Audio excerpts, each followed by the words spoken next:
بسم الله والصلاة والسلام على رسول الله وعلى آله وأصحابه ومن والاه. سلام ورحمة مهرباني خواي گەورە بەسەر هەمولایەکماندا بڕژێ بینەرانی بەڕێز و خۆشەویستی کەناڵی ئامۆژگاری. خۆشحاڵم بە دیدارتان دەگەمەوە بۆ ئێوارەیەکی تری ئامۆژگاری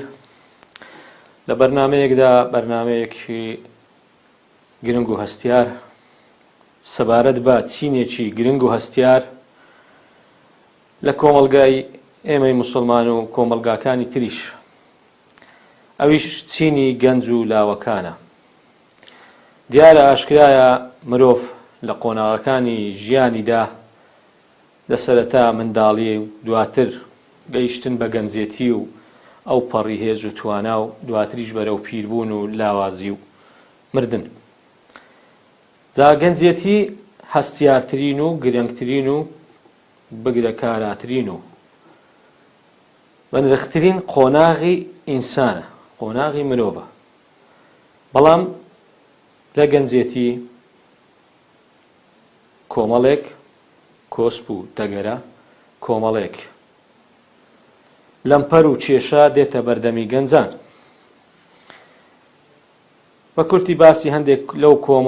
کۆمەڵە تەنگ و سەڵەما و کێشە و گیر و گرفتانە دەکەین کە وا دێتە بەردەمی گەنج. پێویستە گەنج چۆن خۆی بپارێزێ، چۆن خۆی چەکدار بکە بۆ ڕووبڕەبوونەوەی ئەو کێشە و تەگەرە و سەڵەمانە و بۆ ئەوەی بەسەریاندا زاڵ بێت، ببێتە گەنجێک کەوا گەنجێکی زیندوو کە بەهۆیەوە کۆمەڵگایەکی زیندووە بەرهەم دێت و دێتە بەردەست. ئەگەر گەنجێکی لاڕێ و خراپ و دوور لە دین و سەرڕۆ بێ، بێگومان دەبێتە کێشە هەم بۆ خۆی،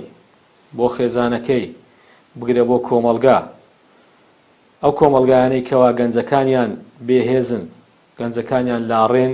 کۆمەڵگایەکی ئیفلیجن، کۆمەڵگایەکن کەوا شەلەلن. بۆیە سەیر دەکەین لە قورئان خوای گەورە چۆن وەسفی گەنجەکان دەکا، باسی هاوڵانی ئەشکەوت دەکا. خوای گەورە لە وەسفیاندا دەفەرمێ ئینەهم فتیەتون ئامنوا بڕەبیهم وەزیدناهم هودا. ئەوانە کۆمەڵە گەنجێک بوون، باوەڕیان بە پەروەردگاریان هێنا، پەروەردگاریش زیاتر ڕێنمونی کردن و هیدایەتی دان، لیان ڕازی بوو، سەرکەوتووی کردن. بۆیە کاتێک گەنج لەسەر ڕێگای ڕاستە، لە گوێڕایەڵی خوای گەورە و پێغەمبەر و صلی الله علیه وسلم دایک و باوکیدایە، گەنجێکی سەرکەوتووە، گەنجێکی لێهاتووە. جا ئەو قۆناغا کە ئینسان تێیدا لە کاتی گەنجێتیدا لە هەڕەتی لاوێتی و هێز و توانادایە، ئەگەر گەنجێک بێ، لاوێک بێ، بۆ خوا سڵحاو بێ،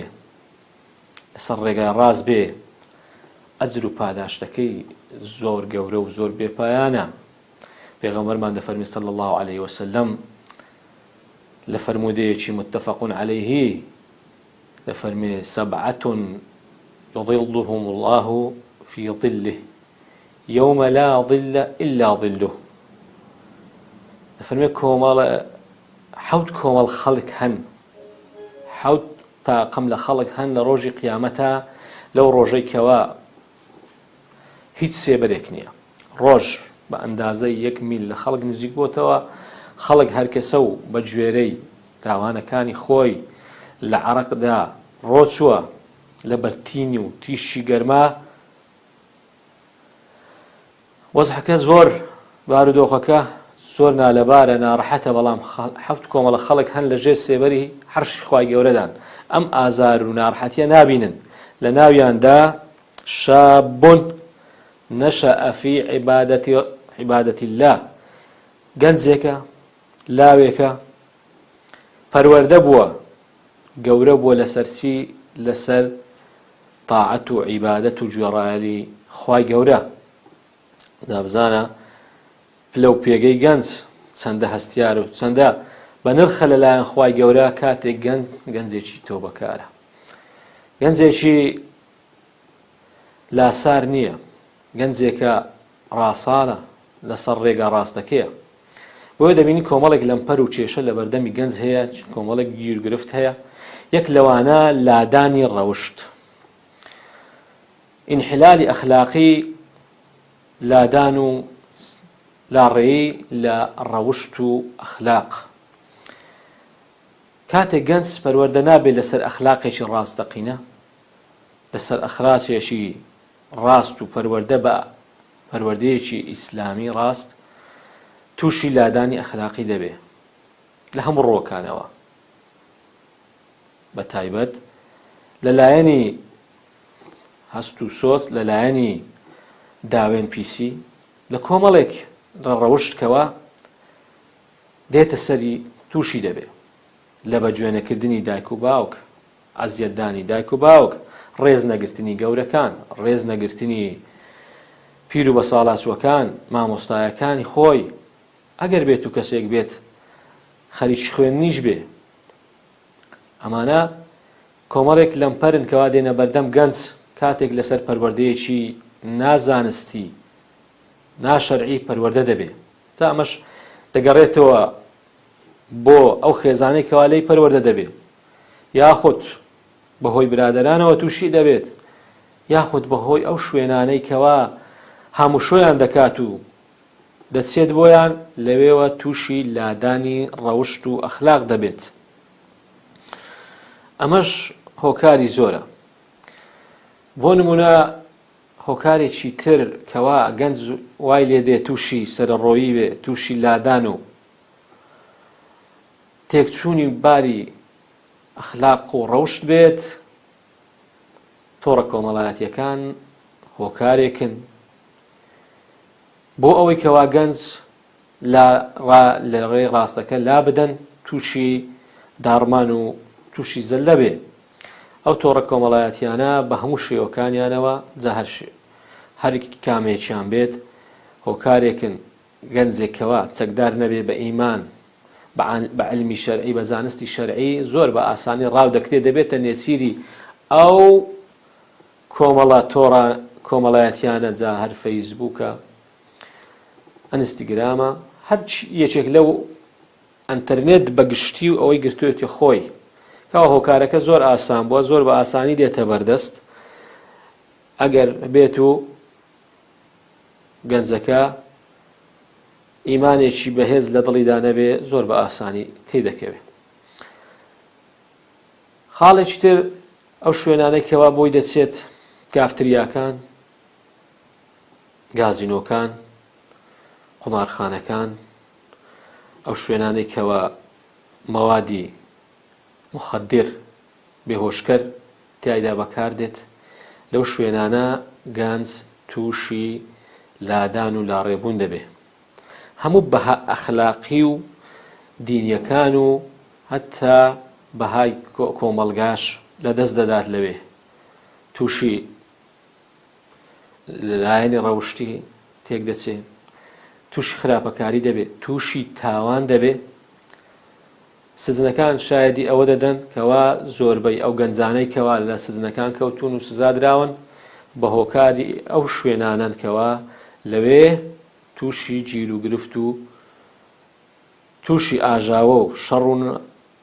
ناخۆشی دەبن، لەوێ تووشی گرتن و سزن دەبن. ئەو بەرنامانەی کەوا لە کەناڵەکان پەخش دەکرێن، هۆکارێکی ترەکەوا گەنج وا لێ دەکات ڕوبەڕووی بێتەوە، وای لێ بکاتکەوە تووشی لادان بێ و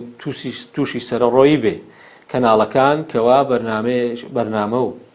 پرۆگرامێکی هادفیان هەیە، باگراوەند و خەلفیەکی خراپی هەیە لە دوای ئەوە بۆ ئەوەی گەنجەکان لاڕێ بکە. جا ئەم هۆکارانەی کەوا ئەو کەناڵانەی کەوا لە دوایانەوەن، خەڵکێک لە دوایەوەیتی یاخود گروپێک بە دوایانەوەیە سەرپەرشتیانی دەکات، بەرنامەکە ئامانجدارە بۆ ئەوەی گەنج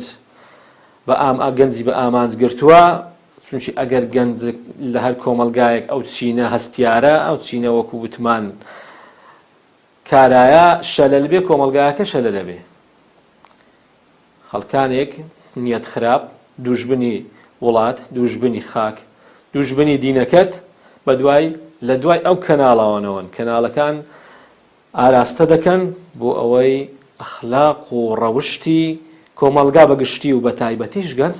چونکە گەنج وتمان لە قۆناغێکی هەستیاردایە زوو کاریگەر دەبێ بۆیە دەبینین گەنجەکانمان لە دووری ئیمان و لە دووری زانستی شەرعی زۆر بە ئاسانی دەکەونە دا و تەڵەی ئەوانەوە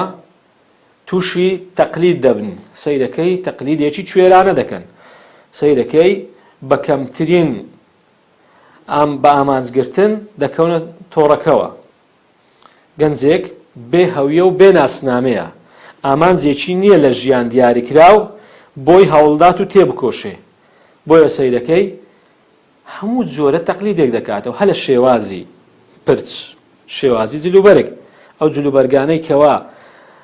ئەمڕۆ لە وڵاتە بێباوەڕەکان بەرهەم دێنرێن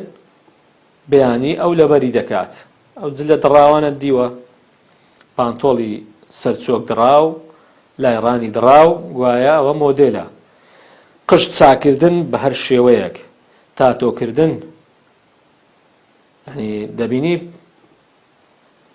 معجیبە بە یاریزانێک سەرسامە بە یاریزانێک بە ئەکتەرێک بە گۆرانی بێژێک ئەو تاتۆی کردووە لەسەر لاشی خۆی تاتۆیەکانی ئەوانیش زۆربەی زۆری ئامانجدارن هێمان نیشانن شتن یعنی پەیامیان هەیە کە نووسیویانە ئەو دەچێت لاسایی دەکاتەوە نازانێ ڕەنگە ئەو تاتۆی ئەو کردوویەتی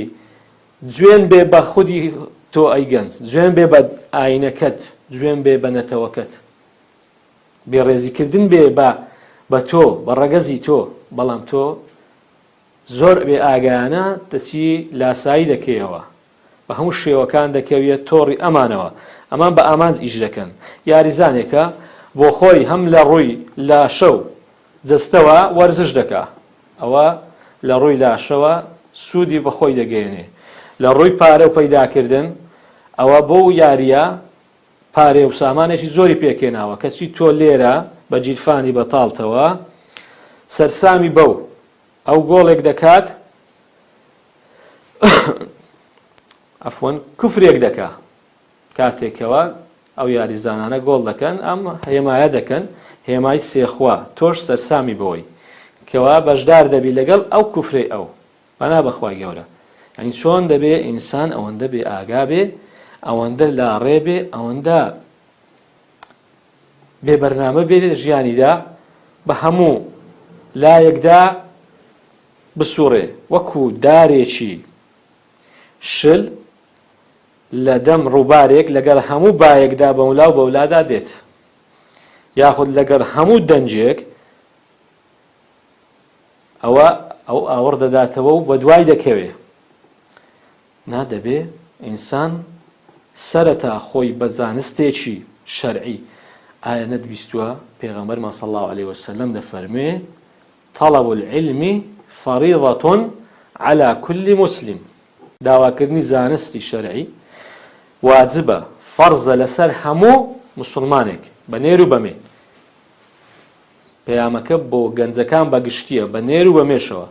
ئافرەتانیشمان کچانیشمان بە هەموو شێوەیەک کەوتونەتە داوی ئەم تەقلیدە کوێرانەیە و ئەم لادانی ڕەوشت و هەروەها لادانەکانی تریش بەگشتی وەکو وتمان هۆکار زۆرەکەوە گەنج سەرڕۆ دەبێ بەڵام ئەوەی کەوا جێگای داخە گەنجێکی موسڵمان بێ ئاگا بێ لە دینەکەی بێ ئاگا بێ لەوەی کەوا خوای گەورە چی داوا لێ دەکا پێغەمبەر صلی الله عليه وسلم چۆن لەگەڵ گەنجەکان هەڵسوکەوتی کردووە ژیانی